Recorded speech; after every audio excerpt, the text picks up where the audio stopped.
The World Cup, the Women's World Cup, is in action. It started at 3 o'clock. I got off my radio show, went right there, grabbed my girls, and said, let's watch. I knew it was going to be a blowout. The women's team was a heavy, heavy favorite. 5 goals. 5.5 goal favorite. 5.5 it moved to? Line move. Line move. I took them. I took them to win by 5.5.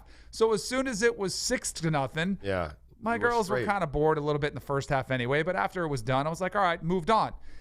Kind of went away, didn't think much about it. Then all of a sudden, like, I start seeing the score update because I thought they would have 6 or 7 would have been like the blowout score. Sure. They dropped 13 goals on Thailand, who, by the way, how the heck do they get into the World Cup? I don't. That's a whole nother story. But they put up 13 goals. So I'm like, man, that must have been an incredible performance. Kind of didn't give much thought to it. A little bit later, I start seeing some stuff going around online. Right. Some of these celebrations that took place started to create some conversation. I did not see them live. It's probably a better thing I didn't. I didn't love them. I thought it was a bad look for a national team to behave in a way that just, I try to teach my children, my girls, how to play sports with 2 words, with class and sportsmanship.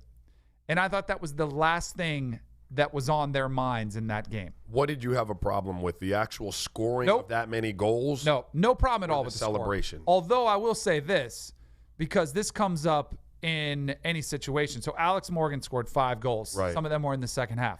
What if she would have gotten hurt and torn her ACL? Like, that to me is the only thing you could criticize is say, why were some of the starters in when it's 9, 10, 11, nothing? And again, I don't know how substitutions work. I don't know how many players on the team. If that's typical, then I'm okay with that.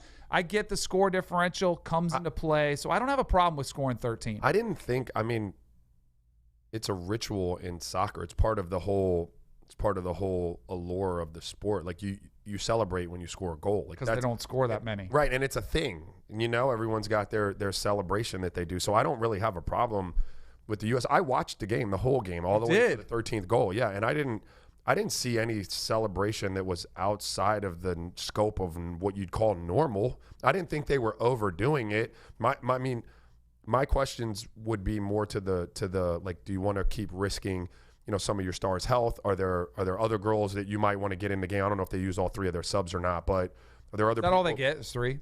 Yeah. You want to get somebody into the game that you might need to get going? Questions like that. Do you want to keep risking?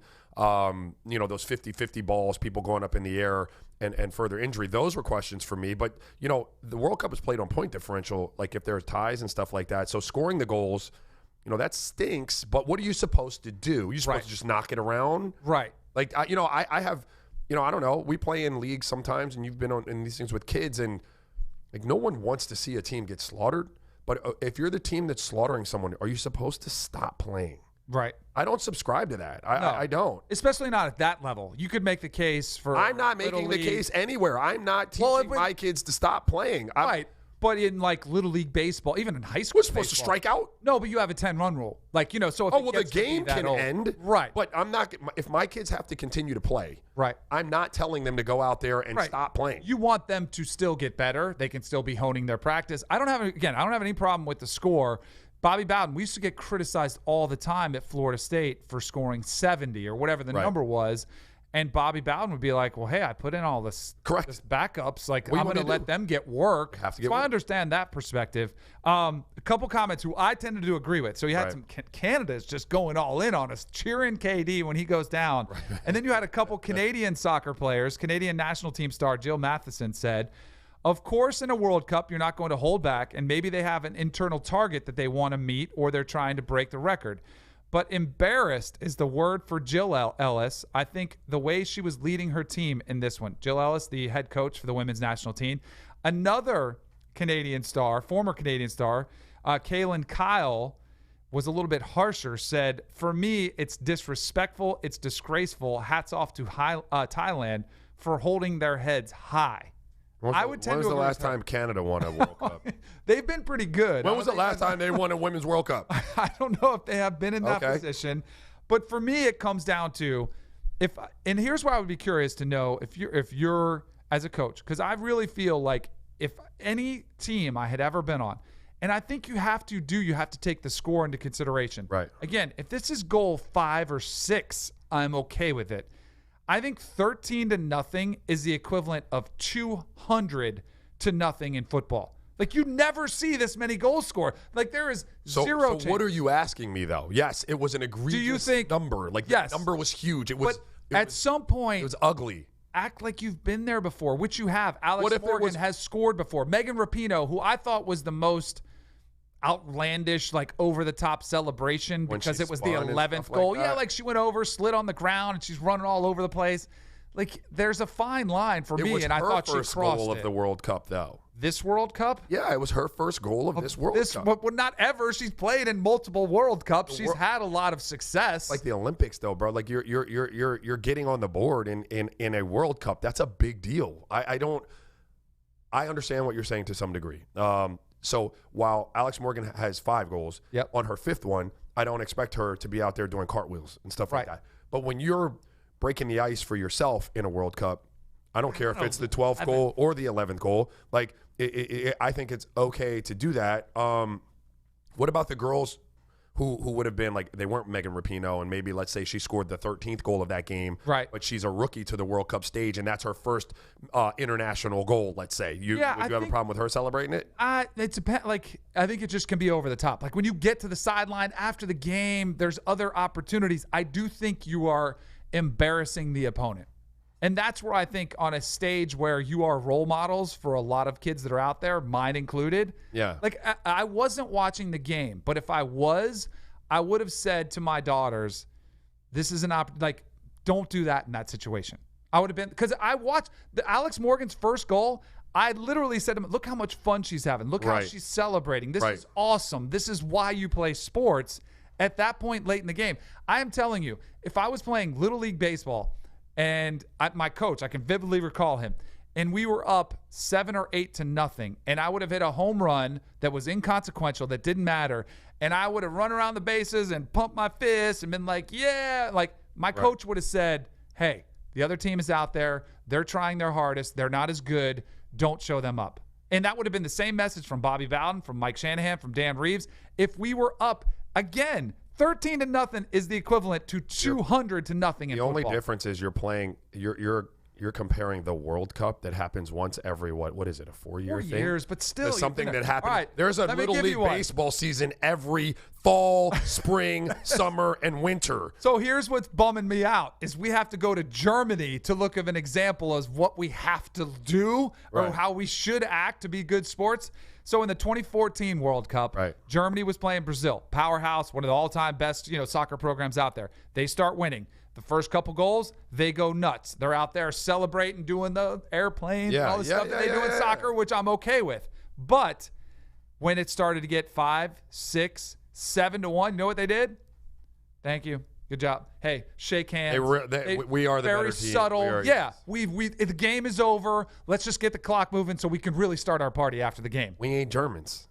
Clearly not. Clearly we are not. We are not. But I think that's what's bumming me out is we have to refer to them. Look. And so here's the last.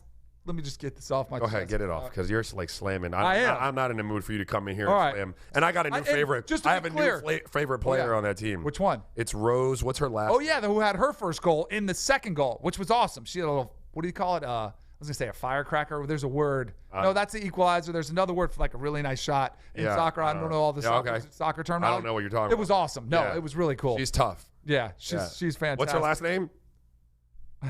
He's making get the KD. Oh, get the KD. Fun of my con. He's making fun of my con. She's tough though. I like her. Oh yeah, she's a boss. Yeah, I love it. All right, go get her. Last thing. Breathe deep. Abby Wambach, great. Historically maybe one of the best women's players ever. I think she's a Florida Gator. She is. Not that has anything to do with this. So she came out. She was defending a lot of girls that she played with. Right. For all those that have issues with many goals, for some players, it's the first World Cup goal. That's what your comment is. Okay, I'm all right with that. And they should be excited. Imagine it being you out there. This is their dream is playing and then scoring a World Cup. Celebrate.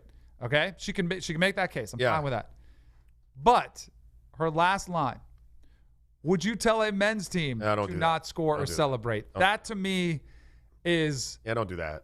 It's stupid. Like, have you not watched any sports show in the last decade where we root to, like, how many times have we had the bat flip discussion? Should you celebrate? Should you not? You missed Football. the mark. Yeah. Thank you. She missed the mark on that. That's the only case I had to say. In any case, all this being said, I'll still root for them. I don't have anything against them. Like, I just would prefer they didn't. And maybe they'll learn from this. Maybe I did think it was interesting. Like, I know, Coco, you want to move on, but if there's anybody that enjoys soccer, I thought it was interesting the way they played.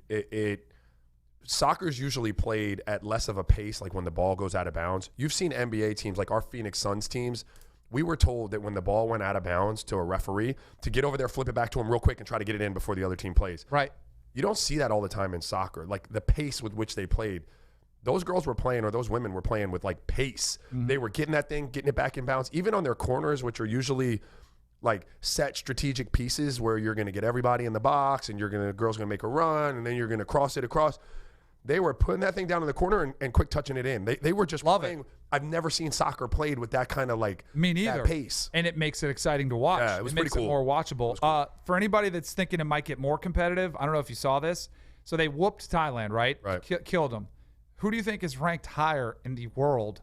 Thailand or Chile, who they play next? Chile. You're loving your Chile. I love it, Chile. It's Thailand. Thailand is ranked higher in the world rankings than Chile. Yeah. That's insane. It's all good. You expect another butt kicking out there. And I would imagine they'd be a little bit more reserved, honestly. After the first World Cup game, you probably settle in the emotions we'll see. a little bit. Or they're kind of coming out defending their actions. Maybe they just keep it going. Let's keep it moving on the show.